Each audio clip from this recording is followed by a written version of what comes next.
Chapter 1. The Vampire.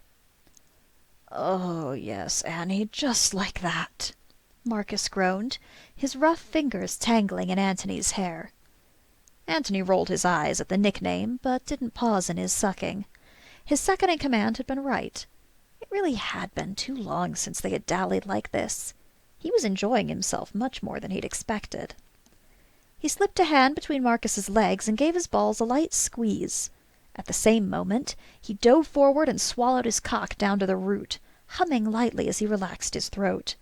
This move always undid Marcus, and today was no exception. The other vampire came with a shout, pulling painfully at Antony's hair. Antony kept sucking through his orgasm, then subsided, and simply held Marcus's cock in his mouth, waiting for his war chief to recover. Why didn't he take time for this more often? It had been almost a week. It wasn't as if his nights were full to bursting like they had been back when their seafaring lives began, over 1,000 years ago. Back then, only a few of his 50 followers had known the first thing about sailing, and fewer had known anything about organized fighting. He'd spent every waking minute either with Theodora, teaching spoiled vampires how to use their soft fingers to tie knots and trim sails, or with Marcus, whipping them into an approximation of a proper fighting force. There had been constant brawls as everyone grew used to their new, cramped living situation. And, more often than not, there had been terrible, gnawing hunger that ground at the pit of his belly until he felt hollow. There had been so many days when Antony had lain awake in his bed, too exhausted even to sleep, wondering if it might not be better to step out into the sunlight and just let it all stop. But then they had discovered that wide desert continent, completely unknown to the powers back in their own distant homeland, and full of warring tribes desperately scrabbling for the bits of arable land near the coast. And Claudia had devised her plan. After that, things had fallen into place. No more hunger meant less infighting, and the simple passage of time honed his pampered rabble into the finest fighters, sailors, and shipwrights Antony could have wished for. His direct leadership was rarely required any more, and had he wished, he could have devoted all of his time to his many hobbies: music, painting, sex. Sex with Marcus, preferably. They were far from monogamous. In a crew of 50, over the course of 1,000 years, everyone had sampled everyone at least once or twice. But he and Marcus had been each other's best and most regular fucks since shortly after their exile, and Antony, at least, intended to continue that arrangement until the end of time. Most particularly, and urgently, right now. He moved off of Marcus's cock and squirmed up onto his bed, moving aside the lewdly sprawling form of his war chief. Antony wasn't large, but next to Marcus he sometimes felt like a child. The other vampire's body was long and wide, covered in tightly corded muscle, thick dark hair, and a patchwork of scars. Lying sprawled and sated like this, he reminded Antony of the massive bears in their long-ago homeland after a meal.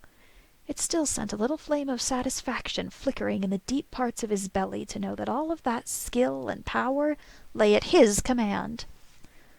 "All right, my turn," he told Marcus. The bigger vampire grinned lazily up at him. "What if I've had enough?" Antony snorted. "You? Unlikely." "All right, then. What if I want to save my ardor for my new human plaything?" Marcus gave a languid stretch, showing no inclination to move. "We'll be arriving tonight, after all." "Yes, and spending 2 nights after our arrival making nice with the priests and royals." Antony shoved again at the other vampire's bulk. "You'll have plenty of time to let your ardor build before you're even choosing your human, let alone fucking him." I can hardly wait," Marcus purred, and Antony gave an exaggerated shudder. "I don't know how you can stand it," he grumbled. "They're all so soft and weak. It would be like sticking it in a jelly. And anyhow, they're humans. It's hardly a step above fucking a pig or a cow, like admitting you couldn't do any better. And who knows where they've been. It's filthy."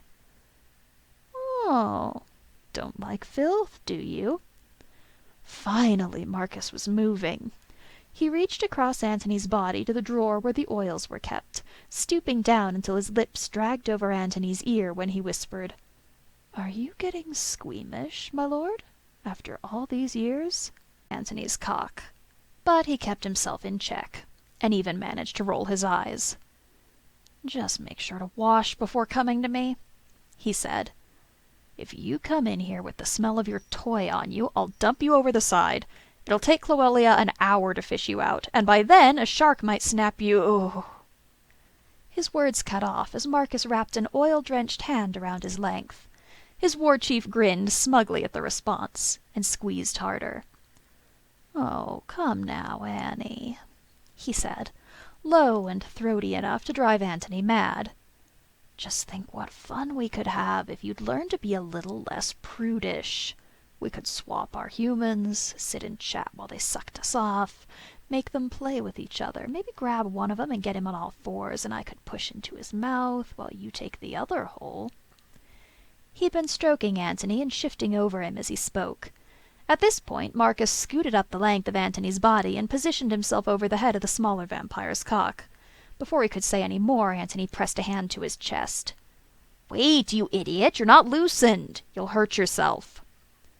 Marcus grinned wolfishly, and though Antony had had 1,000 years to get used to every expression of his war chief's face, he still felt a delicious thrill shiver through his entire body. "Isn't that what you hate about humans? How breakable they are? I'm no human, Annie." And Marcus pressed down, engulfing Antony in one quick motion. Both vampires cried out, almost loudly enough to drown out the rather tentative knock at the door of Antony's quarters. Antony gripped Marcus's hips hard, keeping him in place while he gathered himself. "What?" he called out, his voice a ragged snarl. Unfortunately, it verged on a squeak at the end when Marcus gave him a fiendish grin and an impish squeeze. "Forgive me, my lord." It was one of the human attendants left over from a previous sacrifice, and he sounded exactly as terrified as he ought to be. "My lord Theodora wanted me to tell you that she's sighted the Taitian harbor. We'll arrive in about an hour." Oh, he was one of Theodora's. Good thing Antony hadn't given in to his first impulse, which had been to shove Marcus away and bellow at the intruder until he pissed himself. Theodora was miserly about her sacrifices. A hoarder, really. She must have had 6 cluttering up her chambers. She never slipped and broke them, or drank them dry the way others did. Instead, she kept them close until they finally keeled over of old age. Still, they were hers, and she was entitled to do with them as she pleased, and it would have been horrendously rude of him to damage one. "Tell your master you've delivered your message," he growled. "Now leave me be." There was a sound of scurrying footsteps, and Antony returned his attention to the big vampire grinning on his cock. "Really?" he demanded. "That's what you can't wait to get your hands on?" Marcus rolled his eyes. "Theo lets them get old and shriveled and cowardly. I wouldn't touch one like that." "You could stand to be a little more like Theodora, you know," Antony said. Perhaps this wasn't the most opportune time for a scolding, but the chance had presented itself. "Remember, you have to make them last 6 years. If you break this one, I'm not letting you pick another. You'll have to drink from the communal stock like everyone else." "Oh, really?" Marcus quirked an eyebrow, then began rolling his hips in shallow, fluid little movements that made Antony see stars. "What if I was really very sorry? What if I was willing to do anything to make it up to you? What—" The bigger vampire's voice cut off as Antony seized his hips and brought him down, hard. If he had only an hour until they arrived, he intended to make the most of it.